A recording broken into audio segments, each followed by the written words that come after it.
It started with nostalgia. I hadn't read horror in years, not the internet kind at least. No Sleep, CreepyPasta, that whole era. I was deep into it in my late teens. Something about the stripped-down storytelling, the way people wrote with urgency instead of polish, hit different back then. They felt human, like a friend telling you about this strange week. I used to read them in bed, earbuds in, lights off, not because I wanted to be scared, but because it felt good. Like being unsettled was part of some weird ritual before sleep. A few weeks ago, I decided to chase that feeling again. It was late, I was bored and feeling nostalgic, so I figured it would be harmless to revisit some of the old classics. There was something oddly comforting about it. The stories had aged, sure, but enough time had passed that most of them felt new again. I remembered just enough to feel familiar, but not enough to spoil anything. I tore through the big hitters. Ben Drowned, The Russian Sleep Experiment, Pen Pal. I even found old screenshots from defunct forums of some of the classics pasted into blogspot pages by digital hoarders. Stories from before the time of named authors, when people posted anonymously to create an air of authenticity. That comfort didn't last long. Once I ran out of the old stuff, I dipped back into Art No Sleep to see what people were writing now. I wish I hadn't. Everything felt off. The tone was too smooth, too neat. You could tell half the stories were written to hit a certain word count, hit trending, or were just a watered-down version of a popular horror movie. Or bizarrely disjointed, all rhythm and no voice. AI stories, I muttered at my screen, staring at the end dashes and robotic tone of the latest posts. I searched for the authors. I remembered the Stephen Kings of Reddit. Activity had dwindled. I looked up what they had done recently and saw a barrage of stories removed from the subreddit for arbitrary reasons. Reasons that would have had the great classics removed if the rules were around back then. Even the comments were muted. Every other post was some flavor of great story up, or you should expand this into a series. Nobody talked about how I made them feel anymore. Nobody argued whether it was real. That used to be half the fun. So I went looking, not in the main channels. I knew better than that. I dug through old blogs, weird side forums, abandoned link trees, anything that looked dusty and unmoderated. A lot of it was trash. Stories written in all lowercase, pasted from WordPad, half of them ending with, and then I woke up. Haunted dolls, glitching mirrors, forced disappearances, plenty of recycled garbage. But every now and then, one of them hit, not because it was written well or because it was scary, just because it felt off in the right way, like it hadn't been written to entertain, but to unload something. There was that sincerity to the tone that made this subgenre special. It's what kept me going. Then I found it in a forum that looked wholly unmoderated, a thread with the title, "Don't read this if you like sleeping." It was wedged between two stories about haunted TV, static, and an abandoned zoo. The username just said, "Deleted." And the timestamp was from over a year ago, a dead thread with no comments, no upvotes, no tags. I remember hovering over it, thinking it was probably another throwaway. But then again, some part of me, the part that used to fall asleep with creepy audio echoing through my headphones, wanted it to be real, just for a moment. So I clicked. The page loaded in plain text. No formatting, just a slab of words stacked in an unbroken block. The tone was cold, detached, not trying to impress or scare, just reporting. It told the story of a man who stumbled onto a strange piece of internet folklore. A girl in a yellow raincoat. She would appear after you read about her. First in the corner of your room, watching, motionless, her face hidden beneath the hood. Eyes never visible, but you could feel them on you. She never spoke. She never blinked. She just stood there, dripping wet. The story didn't build tension. There were no jump scares, no deaths, no payoff. It simply explained that the girl showed up once you knew about her and that she would keep showing up. Each night, she came closer. The fear fed her, and when she'd gotten her fill of fear, she got you. However, there were no accounts of what she did, as no one who had gotten that far survived. The more you fear her, the wetter she gets, the text said. That line made me roll my eyes. The final line stuck out only because it was bolded.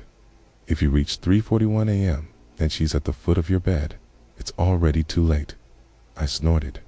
It felt like one of those chain emails from the early 2000s, the kind that said, "You die in 7 days unless you send it to 10 people." It was so tonally flat, it had to be ironic. I backed out of the thread and closed the browser. That was enough for the night. I was hoping to end on a good one, but it was already getting late. That night at 2 a.m., I was in the bathroom, brushing my teeth, when I heard something behind the door soft knock, just once. I froze. The toothbrush hummed between my teeth. I turned off the tap, waited. Nothing, just the creak of the ceiling vent. I opened the door. The hallway was empty. I was halfway back to the sink when I noticed the carpet by the threshold, damp. I stared at it for a while, then shrugged it off. I figured I must have spilled something while brushing, or maybe I tracked in rain from earlier. I couldn't remember. I shut the bathroom light and went to bed. I woke up to the sound of my own pulse. No noise in the room, no nightmare to shake off, but my heart was pounding like I'd been running. I didn't move at first, just stared at the ceiling and waited for the feeling to pass. Eventually, I glanced at the clock. 3:41 a.m. A weird chill ran through my chest.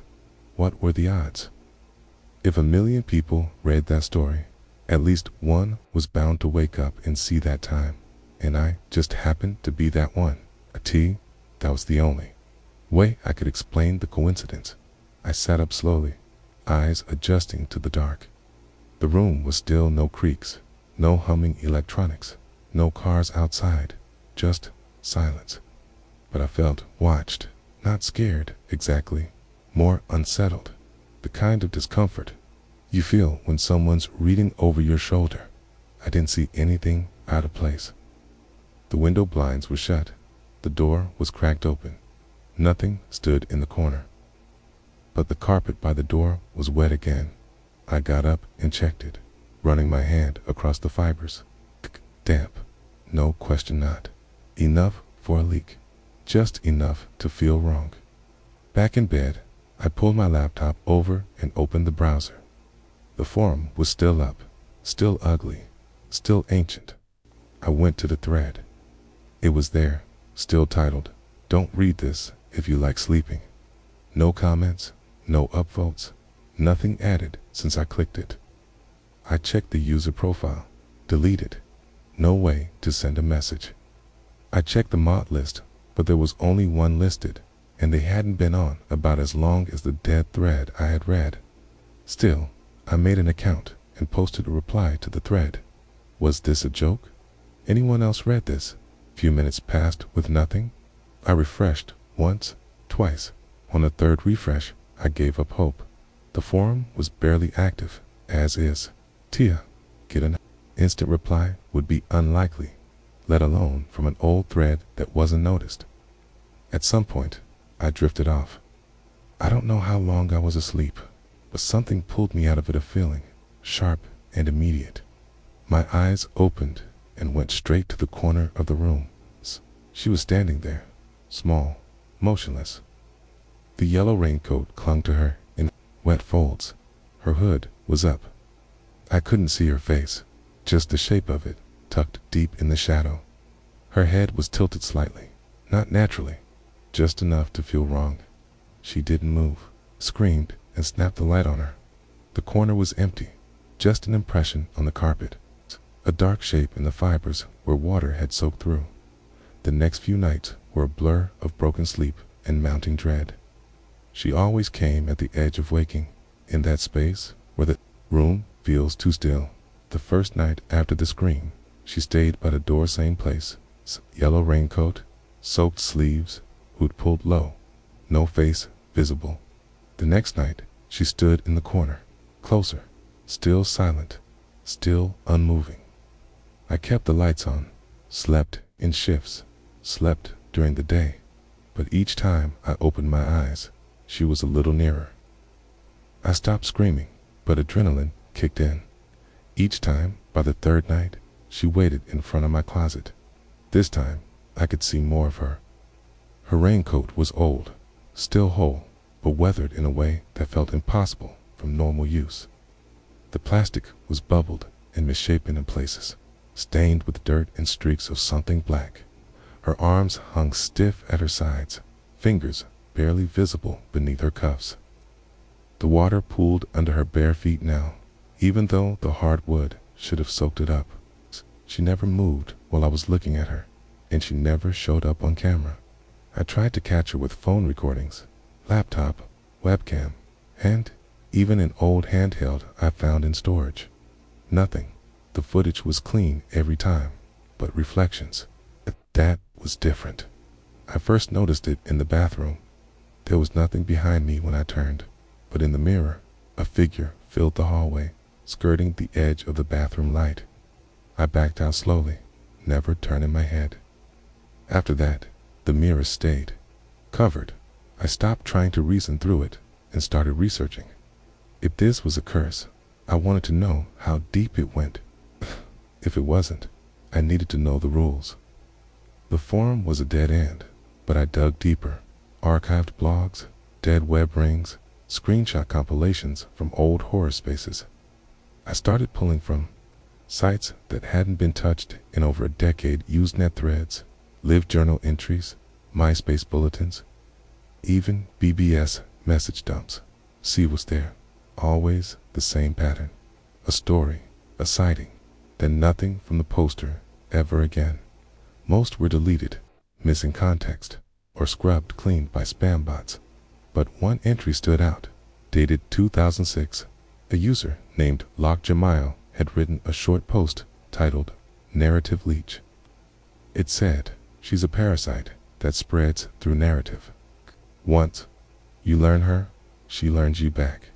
She feeds on the fear she creates. Your thoughts give her shape." I read it 3 times. It didn't make sense, and yet it explained everything. I stopped sleeping, not just from fear, but my body simply rejected it. Every time I started to drift off, I jolted awake, heart pounding, lungs empty. The girl was always there, waiting in the static behind my eyes. I boarded up the windows because I couldn't stand seeing her in the reflection of the glass. I stripped the apartment bare, mirrors, screens, anything that could show her during the day, gone. But this did little to save me from the night. Lights stayed on around the clock, every bulb I had. When one burned out, I replaced it instantly. My friends thought I was losing it. I stopped answering calls, ignored texts. One of them came by and knocked for 20 minutes. I didn't move. I heard them mutter something about a wellness check, but no one followed through. I didn't care if they saw me like this, a broken mess, but I worried about them learning about her, cursing them to this fate. It didn't matter what I did, though. She kept coming. I never saw her move, but she always got closer. Each night, it shaved inches from the space between us, first across the room, then almost at the foot of my bed, then beside it, the hem of a soaked raincoat dripping inches from my mattress. The water spread with a cold, heavy rung. It warped the floorboards, lifted them at the edges, not in a way that looked rotten, but in a way that made me think the building itself was trying to reject her. Reality pushed back. But she always, WON. I kept searching obsessively, had to believe there were others, someone else who had seen her, named her, fought her, survived. I dove through dead subreddits, password-locked blog backups, and defunct link hubs. Every horror story felt close for a moment. Ghost in the hallway, a drowned girl, a warning about mirrors, but none of them lined up. None of them ended with anything but silence. Too many copycats, Too much noise. CreepyPasta clones layered on top of each other for 20 years. I started thinking, maybe that was the trick. Maybe she built herself out of all of it, a single fear stitched from thousands of half-remembered posts. I was losing time. Whole days vanished in front of screens. My body ached. My eyes stayed bloodshot. Sleep was a trap now anyway, a slow roll toward my demise. And then, without warning, a message appeared. Same forum. An icon at the top showing a private message was received. I stared at it for a long time, dreading what it would say. The username was a string of numbers, no profile, no history. The message read, "I was the one who originally posted the story. She came to me after reading about her, same as you, 'cause I survived." For the first time, hope dripped into my heart. I read on, hoping for a way out. Based on when you left your comment, you don't have long left. I wrote the story in the forum. Moderator must have read it. He deleted my account, thinking I was the one haunting him, but he got it wrong. It wasn't me. It was the story. She is fiction incarnate. Write her story and pass her on. The implication was daunting. I messaged back instantly, begging for more information, hoping there was another way to pass on what I was going through. It sounded like a cardinal sin, murdered with intent, but was quietly dying a better alternative. Tivity afterward, just a message sitting there, waiting to be believed.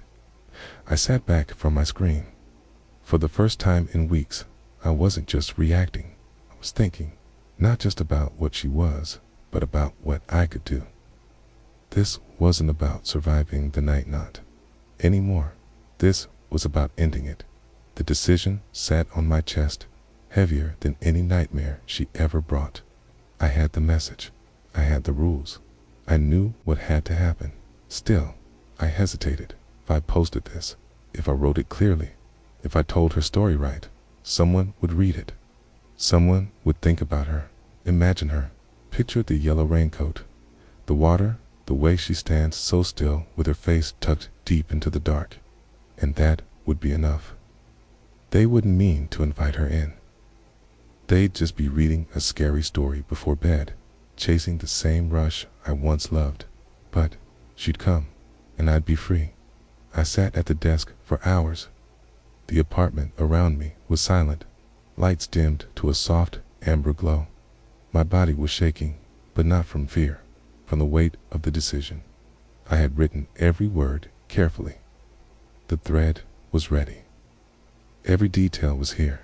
The sightings, the rules, the message, the choice, everything someone would need to understand her, and maybe, just maybe, escape. But the truth was sharp. Someone else would suffer. That was the cost. That was the shape of her hunger, a curse not lifted, but passed to another. One sleepless mind traded for the next. I kept telling myself I wasn't damning them. I was giving them the same chance I was given more. Even I put in the information to get out. Okay. If they were strong, maybe stronger than me, maybe they'd find a way to end this. Okay? Maybe they'd be the last. But the guilt didn't fade. The cursor blinked over the word post. My finger hovered above the mouse. Behind me, the air changed. The temperature dropped. My skin prickled. I didn't turn around. I didn't need to. I saw her in the monitor's reflection, distorted slightly in the black glass, a wet smear of yellow, standing inches from the back of my chair. Okay. Her hands twitched at her sides, dripping onto the floor. Okay. The smell of stagnant water flooded my nose. I glanced at the clock. 3:41 a.m. I clicked post.